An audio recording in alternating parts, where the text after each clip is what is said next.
Hi there. Welcome to Melted Stone, the spot for stories that grab you and won't let you go. If you love drama, surprises, and moments that make you say, no way, you're in the right place. Subscribe and dive into tales full of twists, bold moves, and endings you'll remember. This is Melted Stone. Hit the bell and let's get the story rolling.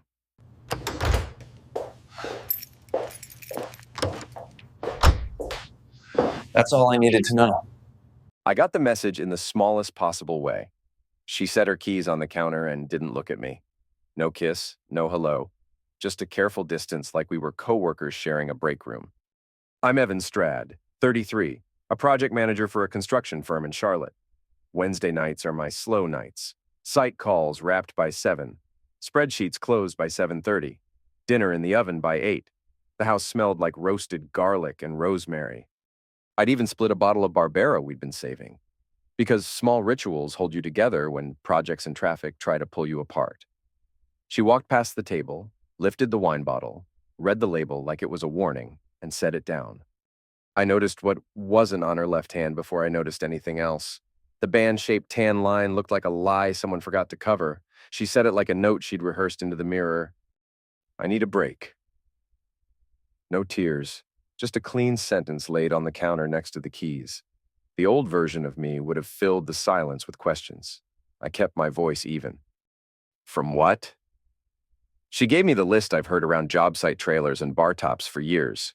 Pressure, routine, expectations that feel like a cage. She said she didn't know who she was outside the tasks we'd both turned into a life. I didn't argue. I set 2 plates on the table, slid one toward the empty chair, and watched her decide she wasn't hungry. When she finally sat, she did it edge on like she was ready to sprint. I let her talk. She had lines ready about personal growth and needing clarity. There were references to friends who took space and came back stronger, and a book I hadn't heard of that says, "Marriages Need Oxygen." I washed her hands while she delivered the thesis. No ring, just a steady calm that told me this was a plan. I thought about the last month. Late returns without text. A new lock screen on her phone. The way she started treating weekend time like something she owed to other people. I didn't accuse her of anything. I just marked it in my head the way I mark hairline cracks in concrete. Small now, but pointing somewhere. She pulled the ring out of her purse like she'd remembered to return a borrowed pen. No speech about what it meant. She placed it in my palm face up, diamond catching the kitchen light. Some men would have hurled it. Some would have begged. I closed my fingers. Not tight, just enough to feel the weight. A break, she said again, and tried to add a smile that didn't make it past her mouth. I looked at the calendar on the wall above the coffee maker. We were 31 days from our 8th anniversary. My first thought was that I'd already put in for the day off. We ate in bites between long stretches of nothing. She talked about a friend's spare room that was open if I needed to crash for a few days and a workshop on self-actualization in Asheville that fell on the perfect weekend. She said she'd still cover her half of the mortgage and utilities. This wasn't a divorce, she said. Just air. I nodded the way I nod when a subcontractor tells me he'll be 2 days late, but promises it won't affect the schedule. It always affects the schedule.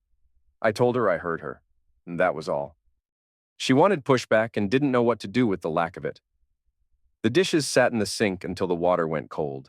She lingered in the hallway like she expected permission.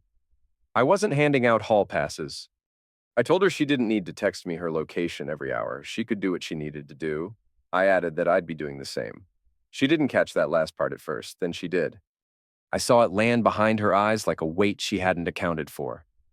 She grabbed a small canvas overnight bag from the closet and tossed in jeans and 2 tops without looking at them. No keepsakes. It made the decision feel bigger than the clothes. When the door closed, the house felt quiet. I stood in the quiet and finished the glass of wine she hadn't touched. Then I rinsed the plates, wiped down the counter, and folded the dish towel. The motions kept my hands moving while my brain lined up tasks like a punch list, change the Wi-Fi password, turn off the grocery subscriptions that kept showing up on my card, snap photos of my documents, put originals in the lockbox at the office. None of it was revenge. It was inventory. When something shifts under a building, you don't argue about the soil. You reevaluate the load paths. I went into the master and opened the top drawer on my side. passport, social, birth certificate into my laptop bag, my grandfather's watch into the small safe. I was making sure I could walk out if I had to. I plugged my phone into the charger, opened notes, and wrote 3 lines. Call attorney. Remove her as authorized user. Update beneficiaries. Then I opened my messages and typed, "If you need anything from the house, text before you come by. I'll make sure I'm not on a call." The tone was polite. The boundary was clear. Sleep didn't come easy, but it came. Somewhere around 2 o'clock, I woke up and stared at the ceiling fan. When I used to picture catastrophe, I pictured shouting, accusations, dramatic exits. Turns out endings can walk in wearing running shoes and a calm voice. I counted backward from 100. I thought about the first time I noticed the ring on her hand, the first apartment, the time we painted a wall the wrong color and pretended it was intentional. Good memories don't disappear because someone needs a new narrative. They just stop being the whole story. I set an early alarm and beat it by 10 minutes. Coffee black, email short, 2 client updates, then a change I'd meant to make for a month. Emergency contacts in my HR portal. I removed her and added my brother. Not a statement, just sensible housekeeping. I pulled up a rental site and saved 2 lofts within 8 minutes of the office. I didn't schedule tours. Knowing where the exits are is part of the job. At 7:40, I locked the door and stepped onto the porch. The air had that pre-storm heaviness Carolina gets in spring. I didn't check my phone. At the site, I walked the slab with the superintendent and pretended the rebar grid was the only grid in my life. Measure twice, place once. We flagged a delivery issue and adjusted the pour schedule. I answered 3 calls that weren't hers, sent photos to the client, and kept my day simple. At lunch, I sat in my truck, opened the center console, and slid the ring inside an old sunglasses case. Not out of sight. Exactly, out of circulation. I don't keep tools I'm not using on the active cart. I got 1 text mid-afternoon. "We should talk tonight, just logistics." I typed back, "After 8 works," she replied, "Thanks." There was a time I would have parsed the period. I didn't. I finished my reports, left the site cleaner than I found it, and drove home in the right lane like a man without emergencies. Inside, I set 1 plate and 1 glass on the table and cooked what I planned to cook last night. The house didn't argue with me. It just held. When she arrived, she stayed on the porch like crossing the threshold required a new kind of permission. I opened the door and stepped back. She walked to the table and put a folded sheet of paper next to the salt. It was a list of bills with dates and amounts, neat handwriting like she wanted me to see that she was being reasonable. I thanked her. She looked at the single-place setting and almost smiled. Then she caught herself. "This is just a break," she said, lighter now, like we were both in on some experiment we'd read about. I nodded once. "Got it." I didn't add anything. She waited, but there was nothing to wait for. The chapter had started writing itself the second the ring left her hand. I was just making sure my margins were clean. The morning after the ring landed in my palm, she moved around the kitchen like a tourist who'd extended her stay. My mug was already filled, not the way I take it, just poured and pushed in my direction like a courtesy. She kept her eyes on the window while telling me she might be in and out this week. Lots of plans, lots of catching up to do. I didn't ask with whom. I only said, "What does a break look like to you?" Timeline, boundaries, and goal. She pretended not to hear the last part and answered the first 2 with airy words about freedom and reflection. When she finished, I repeated it slower. "End goal." She shrugged like weather. That told me everything. By noon, the group chat pings were loud enough to feel like a smoke alarm. Her phone flashed across the counter. Hearts, sparkles, a crown emoji under a photo of a cocktail. New names had pushed old ones to the bottom of the screen. She turned the phone face down when I stepped in for water, then told me she'd be late. The tone was rehearsed, the kind you use when you've practiced not apologizing. I said, "Text if you won't be home by midnight." Safety, not control. She rolled her eyes and said, "Adults don't have curfews." I agreed and repeated, "Safety." She left the door half-latched behind her as if the house could decide who it belonged to. Her mother called that evening with the soft voice reserved for hospital corridors. Maybe time apart would help me appreciate her sparkle. I thanked her for caring, asked how her garden was doing, and wished her a good night. I washed the pans and marked the conversation the way I mark a hairline crack, small, directional, instructive. The late returns started like weather fronts and hardened into a pattern. 1 a.m. with bar air clinging to her hair. 2 a.m. with the shy perfume she never wore for me. She'd drop her heels in the hall and linger like a border guard waiting for a passport. I didn't interrogate. I moved my laptop and gave her the couch. The first time I didn't ask, she looked disappointed. The second time, annoyed. The third, she tried for a fight. "You're not even curious where I've been." I met her eyes and kept my voice level. "Not curious enough to compete with your answers," she blinked, then laughed too loud. She printed an article and left it on the dining table. 7 rules for a conscious break. Highlighter underlines a box around a sentence about not pressuring outcomes. The paper was supposed to be law. I read it once, folded it twice, and slid it into the Bill's tray. That night, during the sort of conversation that thinks it's important because it's long, she said the break was already helping her breathe. I said, "Good. Breathing is non-negotiable." Then I asked calmly, "Is there someone else?" She went still, like a deer who smelled asphalt. "That question comes from insecurity," she said, reciting the article without realizing it. "It comes from courtesy," I said. "A heads up lets us both be adults." She didn't say no. She said I was making it weird. Her friends began doing what friends do when they smell blood in marriage water. They did outreach disguised as concern. One texted that I should give her the romance she's craving. Another sent a podcast about masculine vulnerability with a timestamp for the part she thought I needed. I answered both with the same sentence. "Thanks for thinking of me." I didn't forward the messages or show them to her. I was watching a weather map and noting the prevailing winds. On Friday, we had dinner with 2 couples who didn't know yet. She announced the break between the salad and the entree like it was a job update. Nobody looked at me, which is the kindest rudeness people can manage. She framed it as mutual because stories sell better without a villain. I let the lie pass, and when there was a gap in the hum, I spoke once. "For clarity," I said, "steady. I'm not on hold. If you need space, take it. But we're not running parallel lives under the same roof forever." The table went polite quiet. She squeezed her napkin, then called me rigid with a smile that invited the others to laugh. I finished my steak and boxed the rest like a man packing tools after a job that doesn't need him. The next day, she announced a workshop in Asheville and called it the perfect reset. I said, "I hope it's worth the drive." She stared, weighing whether that was sarcasm. It wasn't.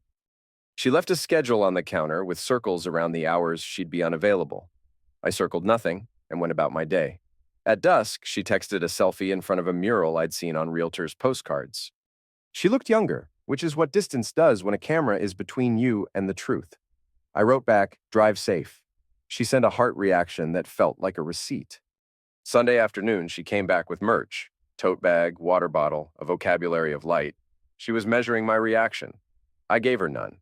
In the evening, she brought up ground rules and delivered a list. No questions about plans. When she finished, I said, "My only rule is that respect doesn't go on sabbatical." She asked what that meant. "It means no contempt in my house," I said. "Even if you're only visiting."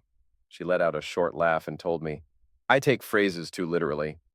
Maybe words build the world you have to live in." A midweek happy hour became a string of weeknights with names attached. Colleagues, an old classmate, a friend from a running group that has never run. She started sending photos of charcuterie boards to our shared cloud as if proof of food was proof of innocence. The ring's tan line faded. The certainty in her tone grew. I matched it with quiet completion of my days. Work, gym, home. I was living inside of it. When she asked if I wanted to watch a show like Old Times, I said no, not unkindly. "Old times need old terms," I added. She pretended not to understand. The closest we came to an argument happened over a simple ask. She texted at 11:58 p.m. "Can you leave the chain off the door? I might be late." I replied, "Use your key. Chain will be on after midnight." She came in at 12:37, found the chain and knocked like a stranger. I got up, slid it back and stepped aside. She said I was being punitive. I said I was being a man who sleeps. "I'm not trying to control you," I added. "I'm running my house like I still live here." The conversation didn't escalate because I refused to climb it. She went to the guest room and made a lot of drawer noises. The door clicked quiet and definitive. A small thing broke the next morning. One of the bowls from our first apartment slipped from her hand and died on the tile. She said, "Oops," with a tone I recognize from people who've grown used to being forgiven. I swept up the pieces and set the broom back on the hook we installed together. "We should talk," I said. She gestured for me to go first. "What's the plan?" I asked. "If 6 weeks from now you're still breathing easier?" She didn't answer. I tried again. "What are you building here?"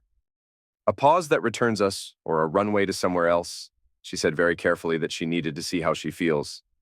"So, no plan," I said. "Just drift." She called that flow. I nodded once, then understood that I won't be standing in place to measure it. By the end of that week, the house had learned our new choreography. 2 sets of footsteps, different rhythms, minimal overlap. She upped the tests, left the ring in the fruit bowl, came home with a story about a guy who gets her humor, asked if I was jealous. I said, "No, I'm listening." The words didn't give her a handle to turn. She looked past me toward the door and smiled at something I couldn't see. I did the simplest thing I'd done since this started. I took the ring from the bowl and put it in the same sunglasses case in the truck's console. Not hidden, just stored where idle tools go. The pressure she'd counted on, accusations, pleading, performative pain, never showed up. In its place was an evenness she didn't recognize. That was the escalation she hadn't planned for. She wanted a break that kept me orbiting. What she got was gravity winding down. I didn't argue when she said she needed a break. I rinsed my glass, set it in the rack, and let the dishwasher hum to life. That sound, the low, even churn, felt like the only honest noise in the house. For months, everything else had been theater, tests, ultimatums, teary epiphanies that evaporated the next morning. That night, I stopped auditioning. I went to my desk and made a list with 3 columns. What's mine, what's shared, what I'll return. If she wanted space, I would give her a map, a calendar, and receipts. I moved my direct deposit to a solo account, turned off the auto transfers that fattened our joint savings, and removed an authorized user whose definition of partnership had drifted into subscription. I canceled 3 streaming services and left a note with the passwords to the ones I kept. Use until the month ends, then it's yours if you want it. Next came the paperwork I'd avoided because I thought we'd fix things. An email to a family lawyer recommended by my mentor, a message to our therapist saying I wouldn't be attending sessions designed to grade my reactions, and a request to the bank for itemized statements for the last 6 months. Not to accuse, just to know. Games thrive in fog. I was switching on the lights. In the bedroom, I filled 2 duffels. Not a single thing of hers went in. Every shirt folded, every book spined out. I left the wedding photo on the dresser and slipped off my ring, set it beside the frame, and wrote 1 line on a yellow sticky. This symbol deserves sincerity. I took the guest room that night, not to punish, but because sharing a bed had become performance art. Applause had been replaced by eye rolls. She knocked around midnight. "We can talk tomorrow," she said, performing softness. I nodded. "Tomorrow," I agreed, and closed the door. In the quiet, I realized I wasn't angry. Anger implies you still expect something. I felt still like a lake after wind moves on. Morning was logistics. I made 2 coffees and slid one across the island. "I heard you," I said. "So here's how your break works in practice." I laid out the plan like a project manager, finances temporarily decoupled. A schedule for splitting bills, a shared calendar for who'd be at the house when, no midnight interrogations, no last-minute tests. She blinked, surprised the break, had boundaries. She wanted open-ended theater, she got policies. She tried on outrage, then concern, then charm. Each slid off the surface. "You're overreacting," she decided. "I'm reacting exactly once," I said. "And then I'm done." That afternoon, I moved tools, files, the watch my father left me, and a shoebox of childhood photos to a small storage unit. I kept the key on a plain steel ring that didn't bite my skin. Back home, I cooked a simple dinner for one and ate at the table without checking the doorway. There is a difference between being alone and being a prop. I had chosen the better loneliness. The lawyer called the next day. "Well, we can draft a separation agreement that converts cleanly to divorce if needed," he said. Needed? A tidy word for a heavy door. "Make it respectful," I told him. "I'm not here to win. I'm here to end the game." He laughed softly, not unkindly. "That's how people actually win." By Thursday, the papers were in a manila envelope on the counter. She came home late, saw her name through the brass clasp, and froze. "What is this?" "Clarity," I said. She opened the envelope like it might hiss. The first pages were practical. Dates, accounts, who keeps which car, who takes which debt. She skimmed until the word dissolution landed like a gavel. You're divorcing me because I asked for a break? I'm divorcing the version of us where I audition daily for your approval, I said. If you want a partner, you choose one. If you want a stage, you'll need a different actor. She tried to rerun scenes that used to work. The apology that tied, the kiss that erases, the threat that tethers. My silence didn't feed them. I poured myself water and returned to my chair.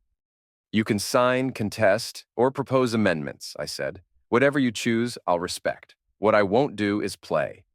The next morning, I met with HR to separate benefits cleanly, then visited a credit union to open a card with a modest limit. I was building a smaller, truer life. On the way home, I bought a single lamp for the guest room and a plant that would live if I forgot it for a week. Freedom can look like emptiness at first. It's just unused space. Friends asked what happened. I told them the truth without color. I kept explaining, then she kept testing. I stopped. My sister cried anyway, then laughed at herself, then pressed a Tupperware of lasagna into my hands like an oath. Eat, she said. And don't text her at midnight. I didn't. When the weekend came, I packed 3 boxes of books, 2 of kitchen gear, and 1 of things that can break me if I look too long. I labeled that last one simply, later. I loaded the truck while she stood in the doorway with crossed arms and an expression I finally decoded as disbelief that the show had closed. Where are you even going? She asked. To a lease with month-to-month options, I said. To nights where my worth isn't graded, to mornings that don't start with a test. What if I don't sign? She pushed. Then we do it the long way, I said. I won't be cruel. I also won't be here. I left the key on a small flat stone on the porch, the first stone we'd carried home from a hike years ago when we were still collecting souvenirs instead of grievances. I paused, not for her, but for the man who had begged for scraps of certainty. I told him quietly, "You're allowed to stop trying to be chosen." At the new place, the lock turned with that bright blank click only new locks have. I set the plant on the sill, the lamp on a crate, and the ring in a drawer. I texted her once. I won't block you, I also won't play. Use email for anything logistical. Then I put my phone face down. In the days that followed, she cycled through the weather of regret. Sun, storm, sudden hail. I answered only to logistics. My sentences became clean, declarative things that could stand upright without props. Yes, the electric bill is paid. No, I won't discuss this over wine. The dog's vet records are in the blue folder.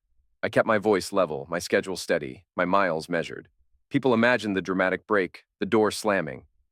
Mine sounded like paper sliding into a file, like a lamp turning off at 10 o'clock, like a pan cooling on a stove. One night, I fell asleep mid-chapter and woke to the light still on and the book open on my chest. It felt like living, not waiting. On the 7th day, she emailed, I signed. No story about who made her do it. I replied with a scan of my signature and instructions for the next steps. Then I closed the laptop and stood at the window long enough to watch the streetlights blink awake. I didn't feel victorious, I felt accurate. Maybe there is a version of us in some other life where we both learned sooner. But this one is mine, and it no longer requires auditions. I didn't slam a door, I walked through it, I didn't win an argument, I ended a game. I'm done playing. The first week after I left, she stayed quiet. No calls or texts beyond the purely logistical. I could feel her testing the waters, hoping my silence was a bluff, but a bluff has the intention of being called. This wasn't that. On the 8th day, the tone shifted. A short text arrived. Hope you're okay. Not a question, a breadcrumb. I didn't touch it. The next day, she sent a meme we would have laughed at months ago. I didn't reply to that either. That's when the calls began. 2 in a single evening, both ignored. By week 2, she showed up at my new place without warning. She had on the sweater I once told her was my favorite. Makeup done like the nights we'd go out just to wander the city. She stood in the doorway, smiling like she expected me to melt. I let her stand there a full minute before I stepped aside and said, 5 minutes. She made small talk, circling the point, asked about the plant on the sill, commented on the new lamp. When the silence pressed in, she finally blurted, "It doesn't have to be like this." I kept my voice steady. "It already is." Her eyes flickered, not hurt, but disbelief that I meant it. That night, the messages turned sharp. Accusations replaced breadcrumbs. You didn't even try. You're throwing everything away. Week 3. She reached for nostalgia, photos of trips, a video of us dancing in the kitchen, I archived them without opening. When she realized the past wasn't bait enough, she tried guilt. A mutual friend messaged me. "She's saying you've changed." I told him the truth. "I have. That's the point." Then came the panic moves. Her car happened to be in the parking lot near my work 2 days in a row. She left a bag of my old t-shirts on my porch, shirts I'd left behind intentionally. Each gesture was a mix of reach and control, a way to see if she still had access to me. I stayed unshaken. It wasn't until she heard through mutual friends that I'd been spending my weekends out, not bars, just hikes, coffee shops, small trips, that the facade cracked. She called 3 times in a row one Saturday morning. When I answered on the fourth, her voice was tight. "Are you seeing someone?" "No," I said. I'm just not waiting anymore." Silence. Then the soft, almost stunned reply. "You're really done, aren't you?" "I was done the night you called it a break," I told her. "You just didn't see it yet." She started to cry then, not the dramatic kind meant to pull me back, but the quiet, uneven kind of someone realizing the script has been thrown out. For a second, I almost softened, but pity isn't the same as love, and I wasn't about to mistake the two. After that, the messages thinned. Fewer attempts, longer gaps. Her friends stopped reaching out, probably realizing they couldn't spin a story when I wasn't giving them lines to work with. Even her mother's calls stopped. The silence felt like a clean room after months of stale air. The last move she made was a letter, handwritten, left in my mailbox. It was full of what-ifs. Could we still maybe some days? I read it once, folded it neatly, and put it in the same box I'd labeled later. Not for revisiting, just for keeping in case I ever doubted why I left. Because the truth was, she wanted back the version of me who'd keep playing her game. And that man was gone. By the time the signed divorce papers came back, there was nothing left in me that felt raw. No jagged edges, just a steady, even quiet, the kind that comes when you've been walking uphill for miles and suddenly realize you're on level ground. The lawyer's email was brief, fully executed. "You're officially divorced." I read it twice because I wanted the reality to settle in. I closed the laptop, stood up, and made coffee like it was any other morning. In a way, it was. The difference was this morning belonged entirely to me. I didn't post anything. People who matter already knew, and people who don't will hear whatever version of the story she tells them. That's fine. I don't need the record to be straight everywhere, just in my own head. She sent one last message a week later. "I hope you find what you're looking for." It was the kind of thing you say when you've realized the door really is locked from the other side. I left it unanswered. Some words are better left suspended in the air where they lose their weight. My place doesn't have much yet. A bed, a desk, a couch I picked up secondhand, but every item in it was chosen, not carried over by default. I buy food I actually want to eat. I leave the lamp on as long as I like. The silence is no longer tense. It's space.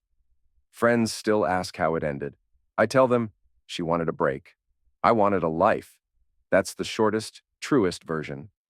It gets a nod from the men who've been there and a puzzled look from the ones who haven't. Both are fine. One night I saw her at a grocery store.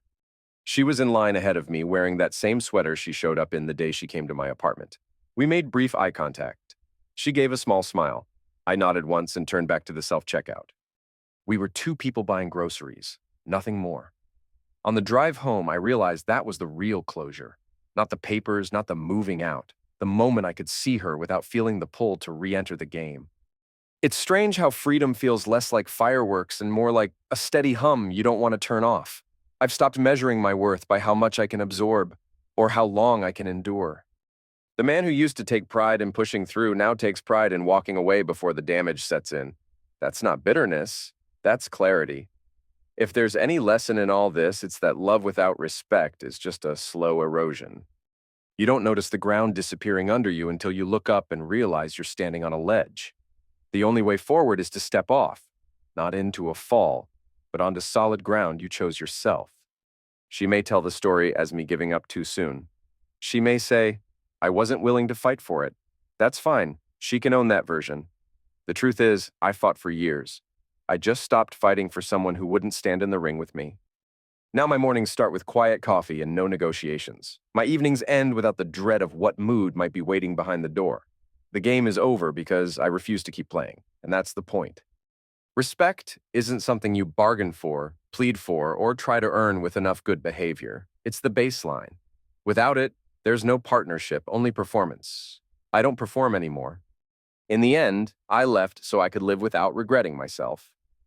Dear listeners, please share your thoughts in the comments, and do not forget to like, share, and subscribe to the channel.